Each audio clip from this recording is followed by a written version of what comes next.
Hey everybody, it's Tom Christie back with you. Today's video is going to be relatively short and it's going to focus on decoys on the water.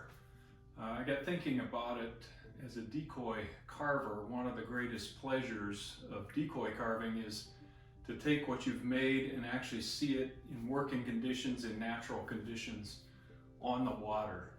And so I've put together a series of photos of my own decoys on the water. I'm going to provide some commentary on each of those as we go. And I just thought it might be helpful to new carvers.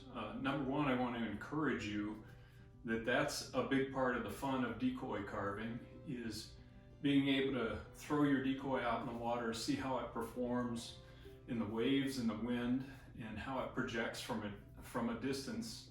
And these decoys that I'm going to be showing, I've been doing this for 35 years, so don't get discouraged if your decoys don't look like these as you're beginning, because mine didn't either. The first decoy I made looked like a potato floating out on the water, but I've gotten a lot better through repetition and by getting help from others that were better than me at carving. So that's my goal. Hopefully this will be helpful, and let's get going. My love of decoy carving really came out of seeing waterfowl overhead and in the marsh and in hand, and hunting really drove my passion for waterfowl in general, and it was kind of a natural extension to go into decoy carving and try my hand at that. So out of waterfowling, I created some of my first decoys and used those for hunting along with the plastic decoys I was using. But it was a big kick to throw a handmade decoy out and see birds work those decoys and come into them. So flotation's been a big part of the fun of decoy carving for me, as I mentioned in the opening. I enjoy the process after putting all the work into carving and painting, to be able to see it in a natural environment and see how they float under varying conditions. So I'm going to take a look at a few different decoys that I've created in the past. This was a rig of gadwalls that I made, and this was a test float. Here are some redheads that I made that ended up being second in world that year. Here's a rig of pintails I made for the California show. They took best of show out there, and I really felt like they projected well on the water. This is from a world champion rig that I made of eiders, and I had them feeding, and this hen really projected well on the water that day. Here's another rig of eiders. This was a world champion rig of common eiders with a king eider kicker. You can see how well they project on the water. This hen red-breasted merganser was part of a 3-bird rig, and I test floated in a local river in this shot. And then this was a low-head drake that went with the rig. And just to kick it up a notch, I came up with this preening position drake with a leg kicked out. Really projected well from all angles. And here's another shot of that hen during a test float. Love the water coming off the bill there. This is another kind of experimental rig I put together. Didn't do that well in competition, but these 3 birds are actually all attached together. So the challenge here was to figure out a way to get them to self-right as a grouping, and I got a lot of great comments on this rig. It was creative and it was a lot of fun to make. Here's part of a rig of a pair of mallards with a black duck, and I just love the ice that was on the lake at that time of year. This was a gadwall. It's a part of a 3-bird rig. Just love the attitude on this guy.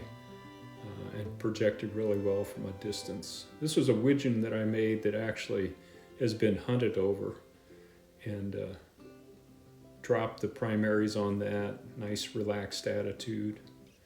This is another rig of gadwalls that I made. I think this placed 3rd in world, and Just love that morning light, and this was on a test float again. Here's some redheads that I made. This was a sleeper. You can see how I've sculpted it a little bit so it picks up some shadows in the feathering. And this was a preener that went along with that 3-bird rig. Rigged it in place, but I still like the birds. Here's a couple of sleeping common eiders. I think this rig was third in world also, along with a king eider hen. And here's some canvasbacks that I made during the COVID years when we weren't competing. But this was a test float in the evening, I believe it was, on a local lake. Just love that golden light in the morning and in the evening in particular. And this was, I made several birds. This was a preening position hen that I had made as a potential for that rig. This was a rig of mallards with a kicker widgeon that I made for my book. And my son-in-law, Daniel Muller, is a professional photographer. He took these beautiful photographs for the book, and I wanted to mention him here, give him kudos for that. These were a pair of gadwalls that I made to be hunted over, and that beautiful golden glow light in the marsh. Really like the way these birds projected on the water. And like I said, they were actually used for hunting gadwall. And just a quick shot of the evidence that they were effective in the marsh. So I know that was pretty quick, but I wanted to provide some examples of decoys floating on the water, because to me it's a big part of the joy of decoy carving. You don't have to hunt with your decoys, but this is one of the first decoys I ever made, and I still have it because I hunted with it for many years on the Portage River in northern Ohio. And a lot of great memories come from creating your own decoys, using them in the field. So hopefully that's been helpful. My point is, I just want to encourage people that have thought about carving decoys, give it a try. Hopefully these videos are helpful and encouraging to you. Leave me comments or questions. If you have questions about how to get started, I'll be happy to try to help. Until next time, good carving to you.